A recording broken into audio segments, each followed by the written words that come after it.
사랑하는 생명사랑교우 여러분, 전국의 성도 여러분, 지난 일주일 동안 평안하셨습니까? 오늘 예배에 참여하신 여러분 모두를 생명과 평화의 예수 그리스도의 이름으로 환영합니다. 오늘은 성령 강림 후 10째 주일입니다. 한문덕 목사님께서는 목요일까지 휴가입니다. 이번 주 지구를 위한 환경 실천은 육식을 줄입시다입니다. 축산업은 전체 온실가스 배출량의 14.5%가량을 차지하며 소고기 1kg을 생산하기 위해 곡식 16kg과 물 15,500리터가 소모됩니다. 이번 한 주간은 육식을 줄이고 채식 위주의 식단으로 전환하는 생활을 함께 하기를 바랍니다. 다음 주 13일 오후 2시 30분에 서울 북로의 삼지구에 8.15 광복절 기념 평화통일 예배가 생명사랑교회에서 있습니다. 한문덕 목사님이 설교하시고 성가대의 특송도 있습니다. 그리고 8월 20일 사랑의 장기기증운동본부와 함께 생명 나눔 예배로 드립니다. 예배 영상 말미에 홍보 영상을 참고해 주시고 자세한 일정은 추후 안내해 드리도록 하겠습니다. 이제 우리 모두 마음을 모아 세 번의 징울림과 함께 영과 진리로 하나님께 예배하겠습니다.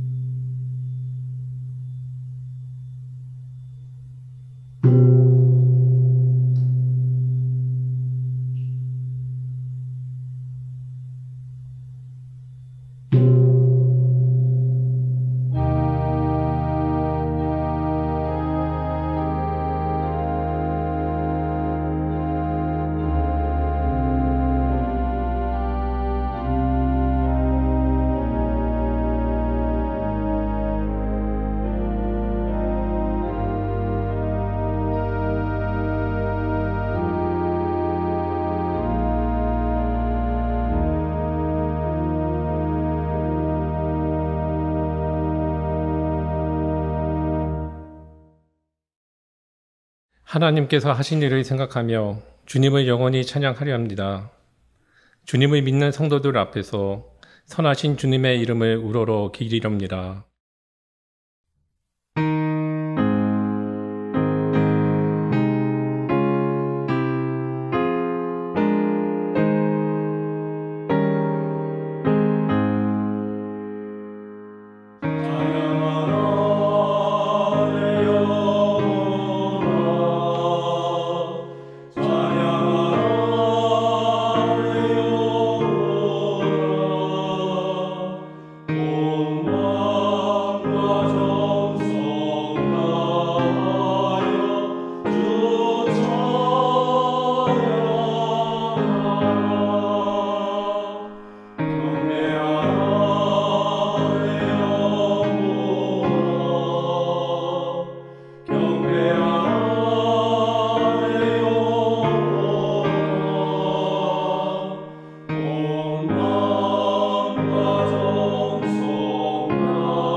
내가 기뻐하는 금식은 흉악의 결박을 풀어주며 멍에의 줄을 끊어주며 압제당하는 자를 자유하게 하며 모든 멍에를 꺾는 것이 아니겠느냐.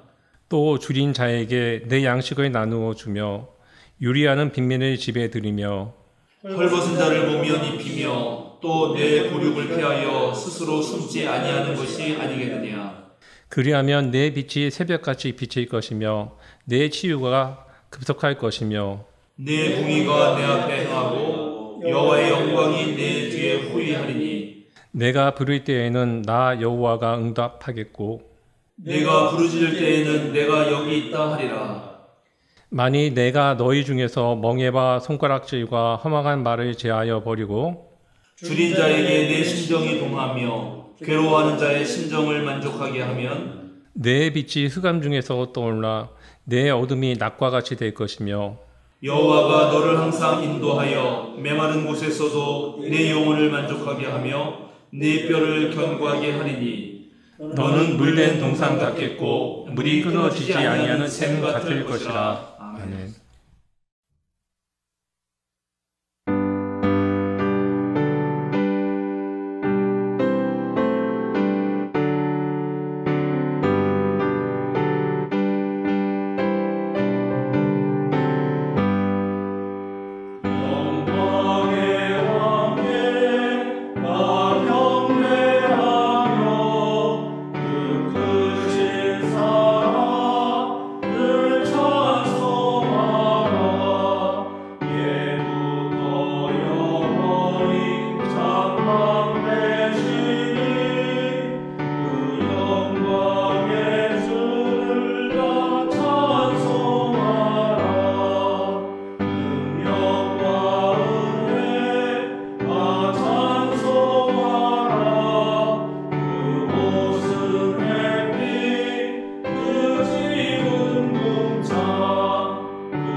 김영자 권사님의 목회 기도가 있겠습니다. 하나님 아버지, 주님의 은혜 가운데 지난 한 주간도 지켜주시고 이 시간 마음을 다해 예배 드릴 수 있도록 인도하시니 감사드립니다. 주님, 지금 전 세계가 기후재앙으로 신음하고 있습니다. 올해는 더 강해지고 많은 비를 내리는 장마로 인해 많은 사람들이 가족을 잃고 삶의 터전과 모든 것을 잃는 어려움에 처했습니다. 고통당하고 있는 이들을 위로해 주시고 속히 회복시켜 주옵소서.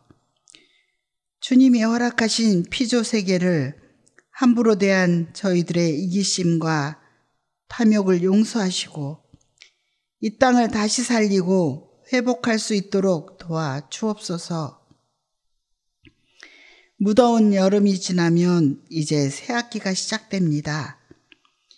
그러나 학교에선 선생님과 학생과 학부모 사이의 갈등으로 안타까운 일이 일어나고 있습니다. 서로 믿고 신뢰하고 이해하는 사랑의 마음으로 갈등을 넘어 진정한 배움이 일어나는 교회가 되길 기도합니다. 그리하여 이 나라를 이끌어갈 어린이 청소년들이 밝게 바르게 고운 심성으로 자라길 기도합니다. 이 시간 은혜로운 생명의 말씀을 전할 강미 목사님과 함께 하시고 말씀 듣는 성도들에게 순종의 열매를 맺는 축복을 허락하여 주옵소서. 휴가 중인 한문덕 목사님과도 함께 하셔서 휴식의 시간을 통해 영과 육이 강건하길 기도합니다. 예수님 이름으로 기도드립니다. 아멘.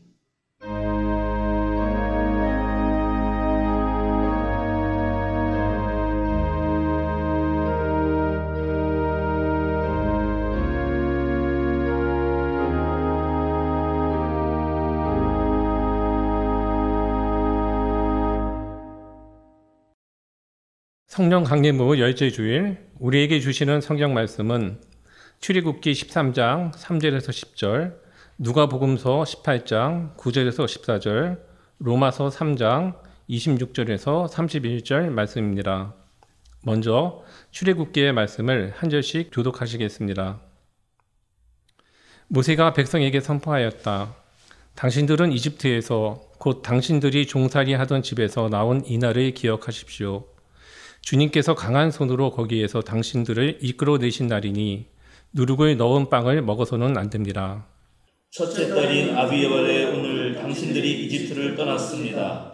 주님께서 당신들의 조상에게 주신다고 맹세하신 젖과 꿀이 흐르는 땅, 곧 가나안 사람들과 헷 사람과 아모리 사람과 히위 사람과 여부스 사람의 땅에 이르게 하시거든 당신들은 이 달에 다음과 같은 예식을 지키십시오. 당신들은 이래 동안 누룩을 넣지 않은 빵을 먹어야 하며 이렛날에는 주님의 절기를 지키십시오. 이래 동안 당신들은 누룩을 넣지 않은 빵을 먹어야 하며 당신들 영토 안에서 누룩을 넣은 빵이나 누룩이 보여서는 안 됩니다. 그날에 당신들은 당신들 아들, 딸들에게 이 예식은 내가 이집트에서 나올 때에 주님께서 나에게 해주신 일을 기억하고 지키는 것이다 하고 설명하여 주십시오. 이 예식으로 당신들의 손에 감은 표나 이마 위에 붙인 표와 같이 당신들이 주님의 법을 늘 되새길 수 있게 하십시오. 주님께서 강한 손으로 당신들을 이집트에서 구하여 내셨기 때문입니다. 그러므로 당신들은 이 규례를 해마다 정해진 때에 지켜야 합니다.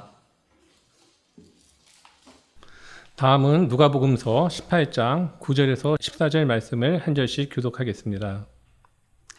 스스로 의롭다고 확신하고 남을 멸시하는 몇몇 사람에게 예수께서는 이 비유를 말씀하셨다. 두 사람이 기도하러 성전에 올라갔다. 한 사람은 바리새파 사람이고 다른 한 사람은 세리였다. 바리새파 사람은 서서 혼자말로 이렇게 기도하였다. 하나님 감사합니다. 나는 남의 것을 빼앗는 자나 불의한 자나 간음하는 자와 같은 다른 사람들과 같지 않으며 더구나 이 세리와는 같지 않습니다. 나는 일에 2번씩 금식하고 내 모든 소득의 11조를 바칩니다. 그런데 세리는 멀찍이 서서 하늘을 우러러볼 엄두도 못 내고 가슴을 치며 아 하나님 이 죄인에게 자비를 베풀어 주십시오 하고 말하였다. 내가 너희에게 말한다. 의롭다고 인정을 받고서 자기 집으로 내려간 사람은 저 바리새파 사람이 아니라 이 세리다. 누구든지 자기를 높이는 사람은 낮아지고 자기를 낮추는 사람은 높아질 것이다. 마지막으로 로마서 3장 26절에서 31절 말씀을 한 절씩 교독하겠습니다. 하나님께서 오래 참으시다가 지금 이때에 자기의 의로우심을 나타내신 것은 하나님은 의로우신 분이라는 것과 예수를 믿는 사람은 누구나 의롭다고 하신다는 것을 보여주시려는 것입니다. 그렇다면 사람이 자랑할 것이 어디에 있습니까? 전혀 없습니다. 무슨 법으로 의롭게 됩니까? 행위의 법으로 됩니까? 아닙니다. 믿음의 법으로 됩니다. 사람이 율법의 행위와는 상관없이 믿음으로 의롭다고 인정을 받는다고 우리는 생각합니다. 하나님은 유대 사람만의 하나님이십니까? 이방 사람의 하나님도 되시지 않습니까? 그렇습니다. 이방 사람의 하나님도 되십니다. 참으로 하나님은 오직 한 분뿐이십니다. 그러므로 하나님께서는 할례를 받은 사람도 믿음을 보시고 의롭다고 하시고 할례를 받지 않은 사람도 믿음을 보시고 의롭다고 하십니다. 그러면 믿음으로 말미암아 우리가 율법을 폐합니까? 그럴 수는 없습니다. 도리어 율법을 굳게 세웁니다. 아멘.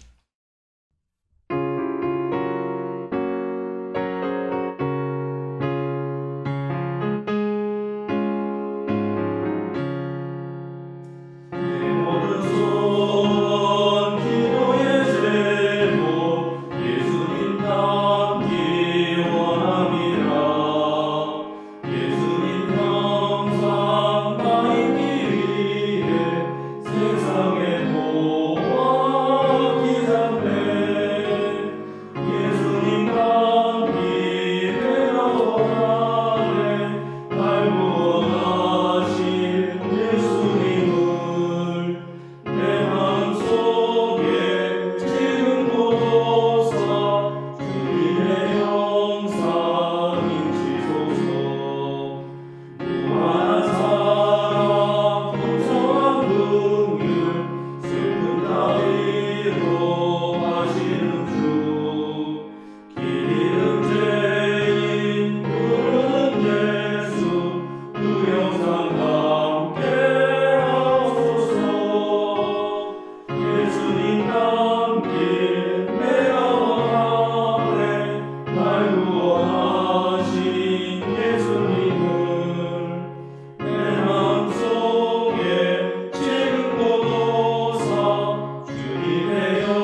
강미희 목사님이 우리는 의롭다 인정받았는가? 라는 제목으로 말씀 전해 주시겠습니다.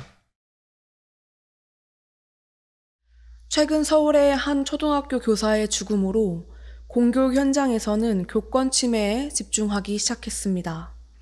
교권 침해의 원인을 학생 인권 조례를 폐지해야 한다는 것으로 돌리는 정부가 이해가 되지 않고 죽음의 책임을 물을 수 있는 표적을 찾아 단죄하려는 사람들의 움직임은 소란스럽기 그지없습니다. 지난 정권의 청소년 인권 조례를 탓하다가 지금은 장애를 가진 아이를 학대한 혐의로 특수교사를 고발한 한 웹툰 작가가 주요 표적이 되었고 갑질 학부모가 문제라는 등 그래서 한국 교육의 원인이 이거다라는 표적을 찾기에 급급합니다. 학생과 교사의 싸움이 되어버린 언론과 자신의 의견과 다른 이들에게 온갖 혐오의 언어들을 사용하며 모두 자신들이 옳다며 의로운 일을 행하고 있다며 본질은 잃어버린 채 낙인 찍기만 하고 있는 상황입니다. 정작 학생과 교사 모두가 정당한 대우를 받고 안전한 학교 생활을 만드는 제도의 개선보다는 표적을 찾아 그들을 단죄하고 비난함으로 자신이 옳다고 생각한 의견에 힘을 실어줌으로 옳은 일을 행하고 있다고 확신하는 사람들만이 존재하고 있습니다. 그런데 의로운 자는 하나도 없고 피해자만 많아지는 것 같습니다. 예수님께서는 스스로 의롭다고 확신하고 남을 멸시하는 몇몇 사람들에게 성전에서 기도하는 바리새파 사람과 세리의 이야기를 둘러줍니다. 우리는 이 본문을 익히 들어 잘 알고 있지만 당시 이 이야기를 듣는 사람들은 바리새파 사람이 더 심적으로 가깝고 세리는 꺼려하였을 것입니다. 14절에 예수님의 이야기가 나오기 전까지 바리새인의 기도와 세리의 기도를 들은 사람들은 이 각각의 두 사람의 기도가 당연하다고 생각했을 것입니다. 한 바리새인은 하나님 앞에 기도할 때 자기 자신과 자신의 업적을 이야기합니다. 이 업적은 사람들이 듣기에 심지어 오늘 우리가 듣기에도 주목할 만합니다.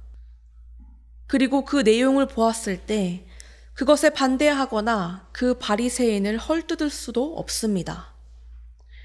우리가 이미 들어서 갖고 있는 바리새인에 대한 모든 선입견을 버리고 이 글을 본다면 이 기도에는 문제가 없어 보입니다.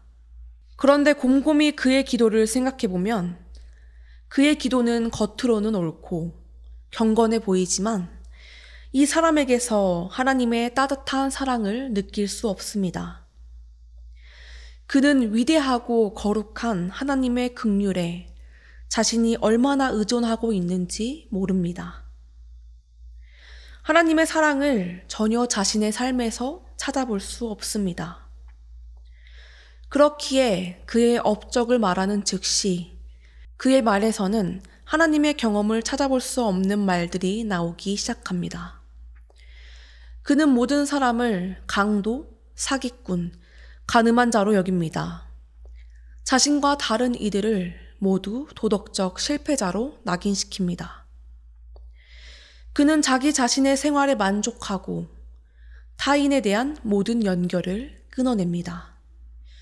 스스로 의롭다 여기는 이 바리새인은 자신을 다른 사람들로부터 더 멀어지도록 내몹니다. 세리의 기도 역시 이것을 듣는 사람들에게는 이상할 것이 없습니다. 세리는 당시 유대 사회에서는 부정적인 인물입니다. 세리의 고백은 좋지 않은 생활 방식, 직업상 갖는 그가 저지르는 사기 행위에 대한 우리의 편견을 더 강화시킵니다. 그러나 성전에 기도하러 올라온 이 세리는 스스로 자신이 가치 없는 존재라고 인식하고 있었습니다. 하나님 앞에서 한없이 작아지는 사람이었던 것입니다. 성전 가까이 오지 못하고 멀찍이 서서 하늘을 우러러볼 엄두도 못 내고 가슴을 치며 참회하는 세리가 서 있는 위치, 그의 행동은 강력하게 자신이 아무것도 할 수 없는 자임을, 자신이 할 수 있는 것은 오로지 하나님의 긍휼, 하나님의 자비를 구하는 것뿐임을 분명히 알고 있었습니다. 이런 두 사람의 기도를 비유로 드시며 예수님께서는 사람들에게 말씀하십니다. 내가 너희에게 말한다. 의롭다고 인정을 받고서 자기 집에 내려간 사람은 저 바리새파 사람이 아니라 이 세리다. 이 말은 실로 이 이야기를 듣는 사람에게 충격적이었습니다. 세리는 유대인들의 세금을 걷어 로마에게 바치는 그 직업 특성 때문에, 그리고 외국인들과 자주 접촉할 수밖에 없었기 때문에 유대 사람들에게 죄인으로 취급받았습니다. 그러나 예수님은 사회적 통념을 깨시고 죄인인 세리의 기도가 옳고 그가 의롭다고 말씀하십니다. 기도는 하나님과의 대화입니다. 하나님 앞에 자신을 솔직히 내어놓고 하나님의 말씀과 자비를 구해야 합니다.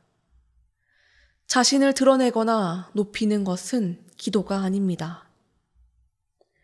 그러나 오늘 비유에서 바리새인은 하나님을 향하여 감사 기도를 드리지만 실은 자신의 이야기만 늘어놓습니다. 이것은 기도가 아니라 독백일 뿐입니다. 또한 자신의 이웃을 경멸합니다.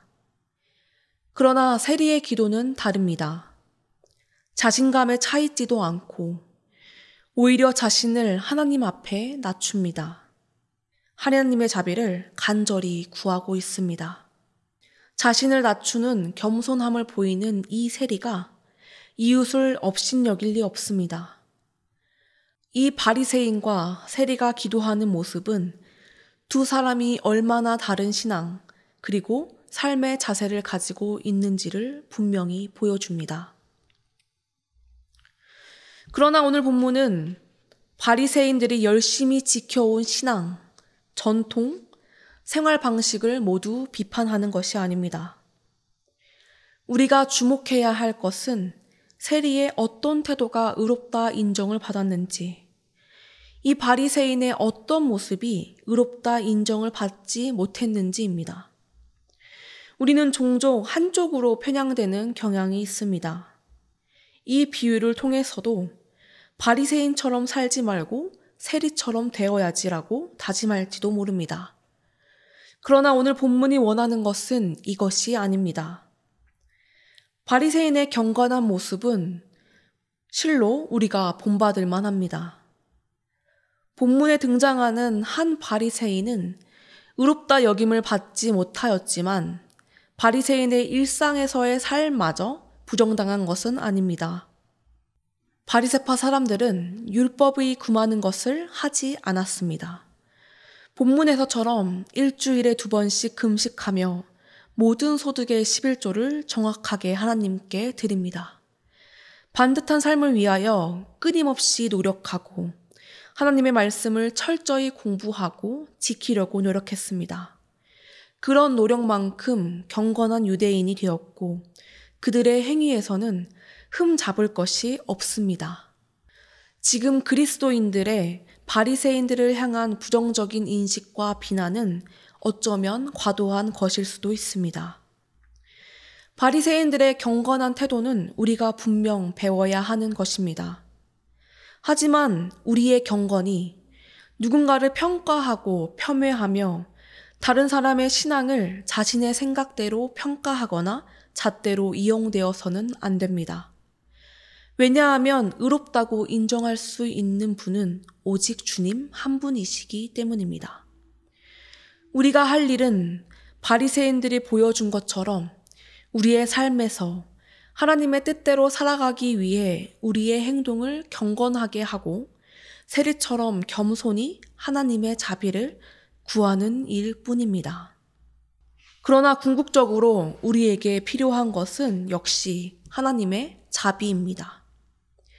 경건하게 살아가고자 노력하지만 매번 넘어질 수밖에 없는 우리이기 때문입니다. 오늘 바울은 유대인이나 이방인이나 모두 다 죄 아래에 있다고 말합니다.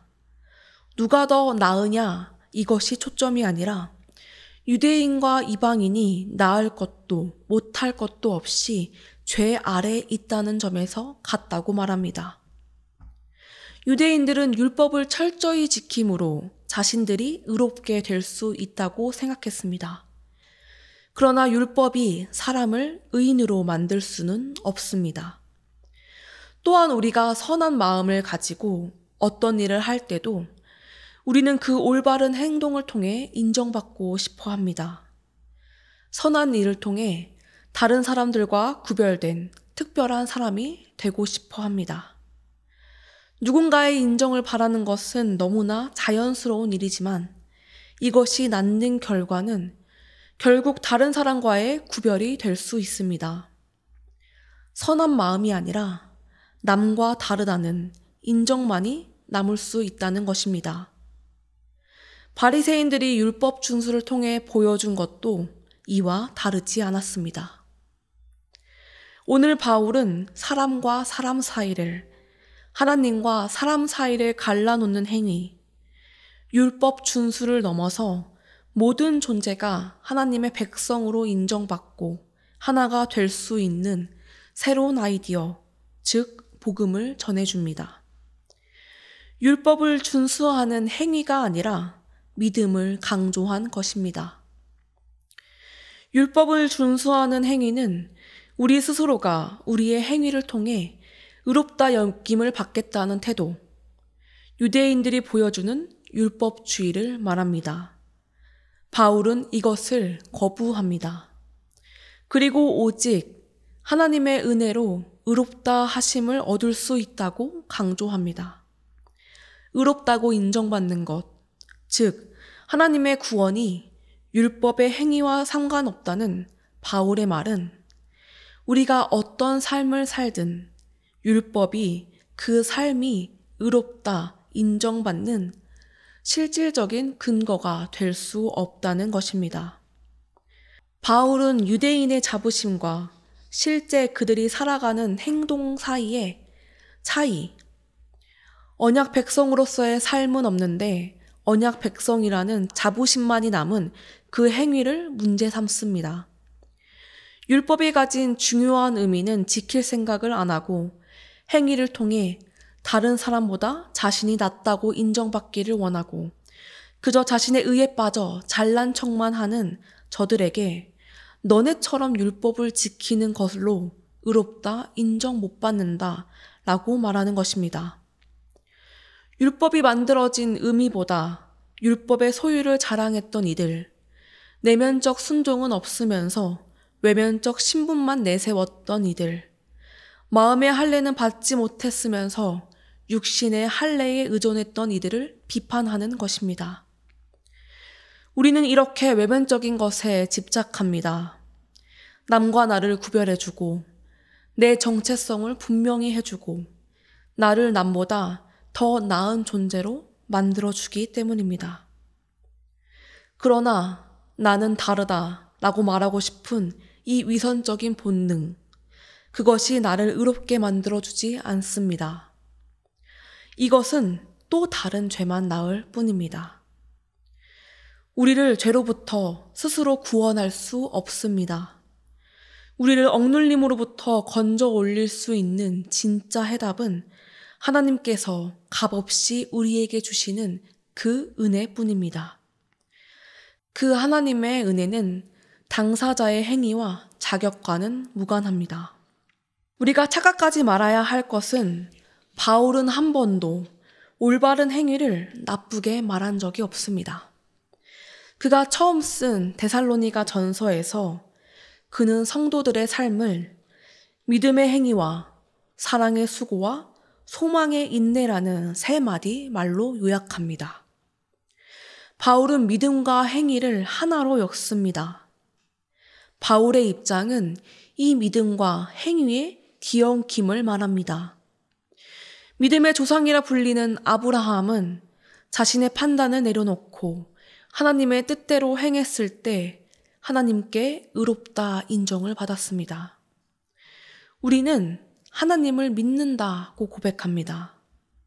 그런데 이 믿는다는 것은 분명히 행위로 드러납니다. 그렇다면 어떻게 남을 판단하지 않고 나의 의로움을 드러내지 않으며 하나님이 보시기에 의롭다 인정할 수 있는 믿음의 행위를 보여줄 수 있을까요? 먼저 하나님이 내 안에 거하실 수 있도록 집중하는 것입니다. 그러기 위해서는 나를 계속 비워야 합니다. 나의 생각과 판단, 의지를 모두 침묵시키고 하나님의 뜻을 구하는 것입니다. 온전히 내 안에 하나님이 오시도록 그의 자비를 구하는 것입니다. 우리의 행위는 하나님께서 베푸신 은혜를 경험하고 그 은혜에 감사하며 그를 믿는 믿음에서 나옵니다. 이스라엘 백성들이 지키는 절기, 율법은 하나님을 더 신실하게 믿고 하나님의 경험을 기억하기 위한 수단입니다. 오늘 출애굽기 본문에 나오는 무교절 역시 이스라엘 백성이 경험한 하나님에서 기원합니다. 유월절부터 시작인 이 무교절은 하나님이 모세를 통하여 이스라엘 백성을 종살이 하던 이집트 땅에서 구원해낸 그 날과 관련이 있습니다. 지금까지도 이스라엘 사람들이 지키는 이 절기에 유대인은 누룩을 넣은 빵을 먹지 말아야 하며 집안의 모든 누룩, 곰팡이를 없애기 위해 대청소를 합니다. 이집트에서 급히 빠져나오느라 미처 빵을 발효시킬 여유가 없었던, 급히 나오느라 먹을 것을 장만할 수 없었던 그날의 경험을 기억하는 것입니다. 이 무교절을 지킨다는 것은 이스라엘 백성들로 하여금 무엇을 기억하게 하는 것일까요? 오늘 본문을 살펴보면 무교절은 이스라엘 백성에게 하나님께서 약속하신 미래를 내다보게 합니다. 하나님이 약속한 땅에 이르거든 다음과 같은 예식을 지키십시오 라는 부분에서 우리는 그것을 알 수 있습니다. 또한 당신들은 당신들 아들, 딸들에게 이 예식은 내가 이집트에서 나올 때에 주님께서 나에게 해주신 일을 기억하고 지키는 것이다 하고 설명하여 주십시오 라고 말합니다. 이 해방의 경험을 후대에 전할 것을 당부하고 이 규례를 해마다 정해진 때에 지켜야 한다고 말하며 자신들을 해방시켜준 하나님 경험을 늘 되새길 수 있게 합니다. 이 본문은 구원의 하나님을 경험한 이스라엘 백성들이 마땅히 해야 할 일을 설명하고 있지만 그 중심에는 이스라엘 백성들이 절기를 지키는 것, 그 이전에 하나님의 구원 활동, 이스라엘 백성을 해방시킨 그 하나님을 기억하는 것에 있습니다. 또한 이 절기를 통해서 해방을 경험한 세대뿐만 아니라 그 후대의 자녀들, 모든 시대의 사람들에게 하나님이 그들에게 살아있는 실제, 현존이 되게 하는 데 있습니다. 현 시대를 살아가는 하나님의 사람들에게 하나님이 약속하신 그 미래를 내다보게 하시고 하나님을 경험하며 그들의 조상들이 경험한 것과 동일하게 자신들의 하나님 경험을 통해서 그들만의 출애굽 사건을 깨닫는 것입니다. 그래서 이 무교절을 지키는 모든 세대의 이스라엘 사람들은 그 하나님의 시간을 기다리고 빵의 맛을 보며 하나님의 몫을 드리고 이 역사를 기억해야 하는 다음 세대에게 이 모든 것을 설명해 주고 그 결과 그들의 유산이 된 이 하나의 절기, 이 하나의 예배 속에서 여전히 우리와 함께하는 하나님을 경험하고 그 하나님으로부터 자유를 경험하는 것입니다. 이스라엘 백성들은 자신들의 해방의 경험을 잊지 않기를 원했습니다. 또한 그 경험이 자신의 세대뿐만 아니라 그 후대에도 지속되기를 원했습니다. 그렇기에 이들은 삶의 자리에서 한 절기로 이 날을 매년 기억했습니다. 그 가르침은 후대에 계속 이어졌고 행동하게 하였으며 이 날의 의미도 함께 전달되었습니다. 우리의 믿음 역시 이처럼 하나님을 만난 경험에서 출발합니다. 우리보다 앞선 신앙의 선배들의 가르침을 통해서 나의 삶에서 만난 하나님을 통해서 우리의 신앙은 점점 자라납니다. 또한 매 주일 드리는 예배를 통해서 해마다 반복되는 절기를 통해서 성찬을 통해서 살아계신 하나님을 경험하며 예수님의 삶과 가르침을 우리는 기억합니다. 우리가 의로워질 수 있는 방법은 믿음과 행위, 하나님과 온전한 관계를 맺는 것입니다. 예로부터 성서에서 말하는 의로운 사람은 하나님과의 관계를 잘 맺고 하나님의 뜻대로 살아가는 사람이었습니다. 믿음의 조상이라 불리는 아브라함 역시 그를 믿었기에 하나님께서 그의 믿음을 의롭게 여기셨습니다. 하나님께 은혜를 입은 노아 역시 그는 의인이요 당대의 완전한 자이며 하나님과 동행한 자라고 말하고 있습니다. 사랑하는 생명사랑교우 여러분, 우리가 의롭다 인정받기 위해서는 우리가 경험한 하나님을 잊지 않고 삶에서 예배로 드러내며 앞으로 우리에게 드러내실 그 하나님을 기다리며 결국 우리를 죄와 속박에서 해방시켜 자유를 경험시켜줄 그 하나님을 온전히 경험하는 것입니다. 우리가 예수를 주로 고백하고 그를 믿는다면 우리에게 가르쳐 주신 예수님의 삶과 말씀대로 삶을 살아가는 것입니다. 그것은 자신의 행위를 자랑하며 남을, 이웃을 배척하는 것이 아닙니다. 이 세상의 온갖 장벽을 무너뜨리며 차별을 없애며 나의 행함을 자랑치 않고 겸손히 하나님의 자비를 구하는 것입니다. 기도하겠습니다. 조건 없이 우리에게 긍휼을 베푸시는 하나님, 우리가 겸손히 하나님의 자비를 구하기 원합니다. 그럴 때 우리는 더 크신 하나님을 경험함을 믿습니다. 나의 행함을 자랑하지 않게 하시고 내가 의롭다며 남을 판단하고 업신여기지 않게 도와주십시오. 우리가 할 수 있는 것은 오로지 믿음을 통하여 주님의 나라에 참여할 수 있을 뿐임을 알게 하여 주십시오. 그럴 때 주님으로부터 의롭다 인정받아 하나님의 구원을 경험할 수 있게 하여 주십시오. 예수님의 이름으로 기도드립니다. 아멘.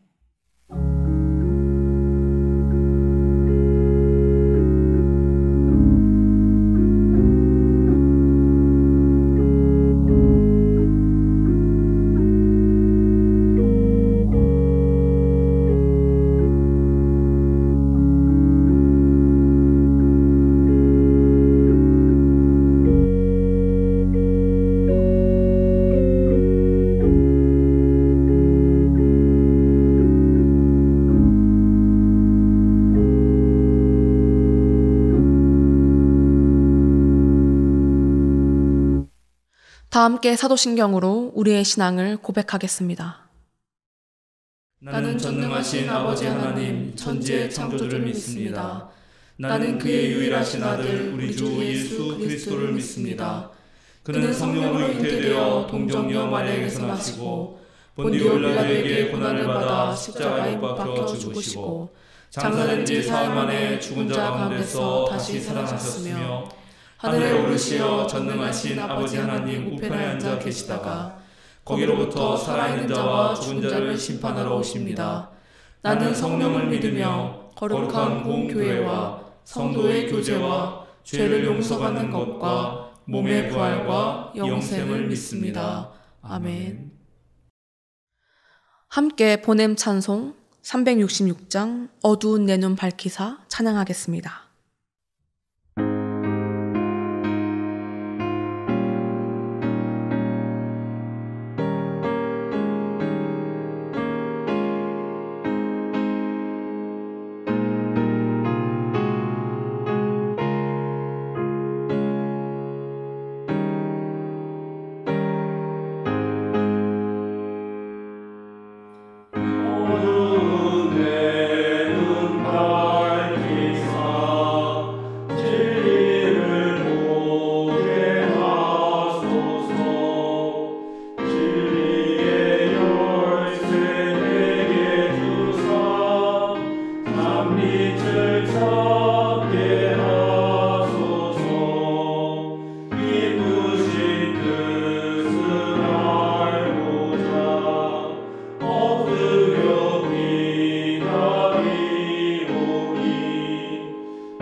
사랑하는 생명사랑교회 여러분, 전국의 성도 여러분, 어깨를 쭉 펴고 똑바로 서십시오. 세상으로 당당하게 그리고 힘차게 나아가십시오. 자유인으로 사십시오. 여러분의 의로움보다 하나님의 은혜를 입은 자로 세상을 살아가십시오. 그렇다면 우리는 자랑할 것이 예수 그리스도밖에 없습니다. 축도하겠습니다. 이제는 우리 주 예수 그리스도의 은혜와 하나님의 무한하신 사랑과 성령님의 거룩한 친교가 겸손히 하나님의 긍휼을 구하는 하나님의 사람들에게 함께 하시기를 간절히 축원하옵나이다. 아멘.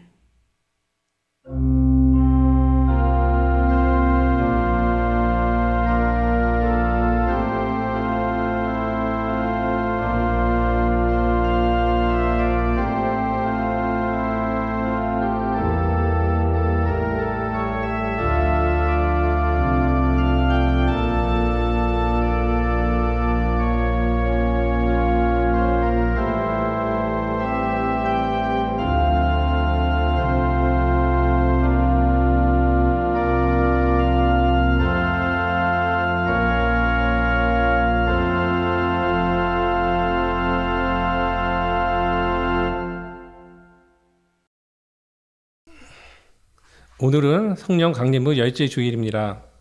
한문덕 목사님이 휴가이신 관계로 강미희 목사님이 설교해 주셨습니다. 한문덕 목사님의 휴가 기간은 8월 3일부터 9일까지입니다. 오늘 사도신경 모임은 휴강합니다. 핵 오염수 해양 투기 반대 스티커를 예배당 뒤편에 비치했습니다. 필요하신 분은 가져가시기 바랍니다. 청년 독서 모임을 진행합니다. 도나 힉스의 관계를 치유하는 힘, 존엄을 읽고 함께 나누고 있습니다. 모임은 온라인으로 3회차 정도 진행됩니다. 2부 모임은 12일 토요일 저녁 8시입니다. 참여하실 분은 조민지 교우에게 연락 주시기 바랍니다. 8월 13일 주일날 오후 2시 30분에 서울 북로의 3지구의 남녀 신도부에서 주관하는 8.15 광복절 기념 평화통일 예배가 있습니다. 저희 생명사랑교회에서 예배를 드리며 한문덕 목사님께서 설교하십니다. 8월 19일부터 20일에 수해 지역 봉사활동을 기획하고 있습니다. 최근에 발생한 수해 지역 복구는 대부분 종료되어서 앞으로 생기는 피해 상황을 고려하여 장소와 일정을 정하기로 했습니다. 도봉서원 종합사회복지관에서 생명사랑교회 공간을 이용합니다. 8월 8일, 22일 오전 10시부터 12시 사이입니다. 다음 주 생일자는 이준일 장로 7일, 조은상 교우 9일입니다. 오늘 함께 예배 드릴 수 있어서 감사합니다. 오늘 함께 누린 은혜가 한 주간 힘이 되길 원하며 한 주간 평안하시길 바라겠습니다. 감사합니다. 장기기증이라는 말만 듣고도 긴장되시죠? 염려하지 마세요. 결코 지금 여러분의 생명을 달라는 것이 아닙니다. 먼 훗날 우리의 인생의 여정이 끝나고 눈을 감는 순간 아프고 힘든 이웃들을 위해 우리가 무엇인가 남기고 떠날 수 있으면 얼마나 좋을까요? 장기기증은 크게 세 가지로 나뉩니다. 피라고 불리는 혈액, 신장 2개 중 하나, 간과 췌장의 일부, 조혈모세포 등을 기증하는 생존시 기증과 각막과 피부, 뼈 등 인체 조직을 기증하는 사후기증, 마지막으로 심장, 폐 등을 비롯한 모든 장기를 기증할 수 있는 뇌사시 기증이 있습니다. 뇌사는 교통사고나 뇌출혈 등으로 뇌의 기능이 완전히 정지된 상태로 아무리 치료를 해도 수일 내지 길어야 2주 안에 심장이 정지되는 경우를 말합니다. 이런 분이 뇌사 판정을 받으면 신장 2개, 폐 2개, 각막 2개, 심장, 간장, 췌장 등 9가지 장기를 기증하여 9명의 생명을 살릴 수 있습니다. 연간 사망자의 1%가 뇌사로 죽음을 맞는다고 합니다. 우리의 마지막이 어떤 모습인지 알 수 없지만 만약에 뇌사로 떠난다면 그때 기증이 가능합니다. 여러분 모두가 참여하실 수 있는 기증이 있습니다. 바로 사후 각막 기증입니다. 각막은 우리 눈의 맨 앞쪽에 위치한 투명한 조직으로 빛을 처음 받아들이는 중요한 부분입니다. 각막이 여러 가지 이유로 손상돼 앞을 보지 못하는 환자가 국내에는 10,000명쯤 있는데 이들의 유일한 치료 방법은 바로 각막 이식 수술입니다. 건강하지 못한 각막은 제거하고 기증자의 깨끗하고 건강한 각막을 이식해 주는 것으로 기증자만 있다면 한두 시간의 수술을 통해 새 빛을 볼 수 있습니다. 각막 기증은 생후 6개월에서 80세 사이에 사망 원인이 간염, 에이즈, 폐혈증 등 전염성 질환만 아니라면 누구든지 기증할 수 있습니다. 근시, 원시, 난시, 생명 등 시력과는 전혀 관계가 없습니다. 각막 기증은 반드시 사후에만 가능하고 사망 후 6시간 이내 각막을 적출해야 합니다. 이 영상을 보시고 좋은 일이라고 공감이 되셨다면 바로 지금 장기기증 희망 등록에 참여하실 수 있기를 바랍니다.